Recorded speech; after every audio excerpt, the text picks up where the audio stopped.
UFC 317 this weekend, right around the corner, and it is a very fun card with lots of fun fights, and I'm going to break it down for you. Before we get into the main card, I just want to say that this Filipino brother over here is going to win his fight. For the first fight of the main card, we have Peyton Talbot versus Felipe Lima. Now, I think that this is a bit of a redemption arc for Peyton Talbot after his embarrassing defeat against Rainy Barcelos. Got smudged to the ground by that old grappling veteran, and he is seeking for revenge against the grapplers. Now, I definitely understand why he wants to redeem himself, why he wants to build his confidence. But I feel like Felipe Lima is too much of a savage. Very good grappling, very good jiu-jitsu, and he has the savagery to match Peyton on the feet. It's going to be a tough fight. I have Felipe Lima by decision. For the next fight of the card, we got Brandon Royval versus Joshua Van. Now, I like Joshua Van a lot. He's a very exciting striker, very good boxing, okay, very fun fight style, but I just think that Brandon Royval is too well-rounded, too much experience at the top for him to lose against Joshua Van at this point of his career. I was watching his fights last night, and Brandon Royval has very good distance management. I feel like Joshua Van, his main advantage in the striking is in the pocket with his boxing, but I feel like Brandon Royval isn't going to let him get close on the feet and will be able to successfully use his jiu-jitsu to grapple him up close. And also, you have to take into consideration the fact that Joshua Van just fought a month ago. I definitely don't think it's very healthy for anybody to fight just a month apart. You got to recover, but he's over here doing two fight camps back to back, and I definitely think that's going to work against him, against Brandon Royval. I don't think that this is going to be completely one-sided. Joshua Van is a dog, but Brandon Royval is a raw dog. So I think that this fight is going to be a 48-47 victory for Brandon Royval. I could see Joshua Van getting some success early on with the striking, but in the later rounds, Brandon Royval is going to have the gas tank to be able to both outstrike Joshua Van and smudge him on the ground. For the next fight, we have a classic veteran matchup right here. Both of these guys coming off of losses, but both are very beloved mainstays in the lightweight division. Now, I like Beneil Dariush a lot. He's a very exciting fighter, good counterpunching, good grappling, good wrestler. But at the end of the day, look at him. He has gray hair already.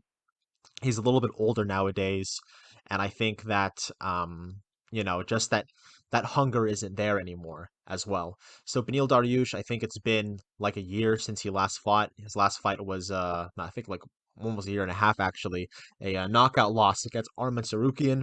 And before that, a knockout loss against Charles Oliveira. It's very hard to bounce back from two knockout losses, unless you're Alexander Volkanovski. But at the same time, it's also been like 3 years since he last won. I think that was against Mateus Gamrot. So it's been a while since he's had a good performance. And Renato Moicano, before he fought the literal best fighter in the world, he was out here going on a tear, ground and pounding these people. He can't afford to lose. I have Renato Moicano by finish via the ground pound in the first round. Now, for the co-main event, we have Alexandre Pantoja versus Kai Kara-France, finally fighting a real contender in Kai Kara-France. Now, Kai Kara-France has some really beautiful striking. He's very good at using his distance management, throwing up pawn shots with his left hand to the head and the body in order to set up that big, meaty overhand right.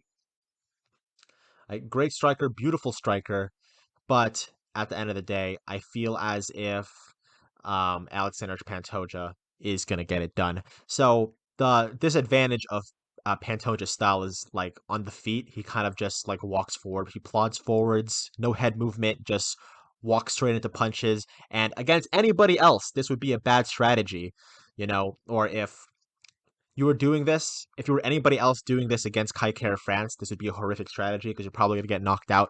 But Pantoja is very durable. Okay, he eats punches. He's the cannibal. I think that this is going to be a 49-46 for Alexander Pantoja, and I'll tell you why. So Kai Kara-France is the kind of guy to, really just knock people out in the first round. I feel as if he is going to have success piecing up Pantoja in that first round, but later on, Pantoja, with his sloppy, boppy boxing and striking, he's going to be able to, cut off the distance and be able to smudge grapple Kai Kara-France and win 49-46 by decision. And now for the main event, the fight that we've all been waiting for. We have Ilya El Matador Topuria versus Charles Do Bronx Oliveira.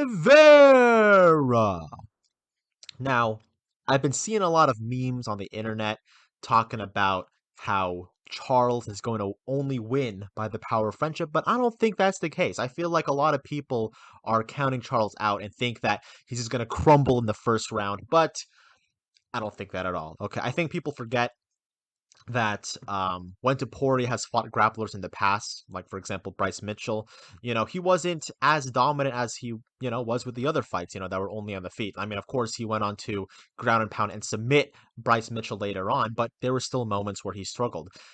Charles Oliveira is the first high level grappler that Topuria is fighting in the UFC. Okay, so I definitely think that Charles has a big chance to have his moments in this fight. We saw in his last fight against Michael Chandler that he's not as much of a berserker on the feet. He's more patient, throwing up his straight punches and his teep kicks, and he definitely improved a lot in the wrestling. Instead of just like laying in the ground and waiting for people to walk into his legs, he's actually shooting for the legs and taking people down, taking their back, looking for dominant positions for submission. But despite all of that, I still think El Matador is going to win this fight by KO. And then he's going to go like, ay, ay, ay, ay. Yeah. Because we saw in the last fight with Charles Oliveira versus Michael Chandler that Chandler still had some success piecing up Oliveira. And mind you, this is Michael Chandler, who has negative fight IQ. Yet later in the fight, he was still able to knock down Oliveira and ground and pound and almost finish him.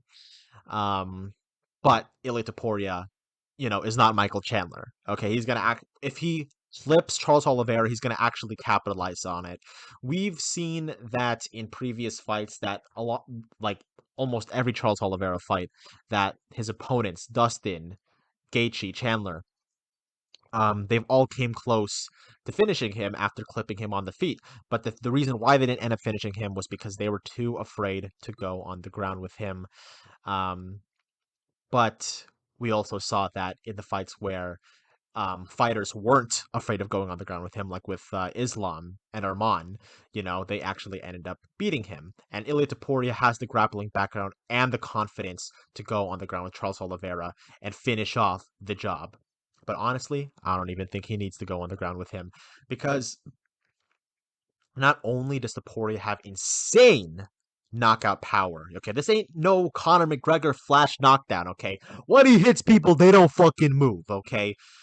Topuria, very skilled with the boxing. I feel like in this fight, I don't think, like I mentioned before, that he's going to knock him out in the first round. I think that it's going to take some time for Topuria to find his rhythm, especially with a more patient Charles Oliveira. I feel like in the first two rounds, Topuria is going to focus really hard on targeting the body and hitting the legs in order to set up that big shot upstairs. And yeah, maybe Charles Oliveira was able to play a patient distance managing game with Michael Chandler. But Michael Chandler, like, he only goes forward, okay, and then he gets clipped a lot. He doesn't have any head movement. But then Topuria is out here with that pendulum-esque Mike Tyson peekaboo head movement, okay? He's going to be able to close off the distance really well and land those big shots on Charles. So, at the end of the day, we all know that El Matador is unstoppable. This man is the future of MMA. He knocked out Volk. He knocked out Max. And this weekend, he's going to knock out Charles Oliveira and become the new lightweight champion of the world. Now, it's been a good run for Charles. I definitely think he's going to put up a good fight. But at the end of the day, it's El Matador era, baby. So, thanks for watching the video. Until next time.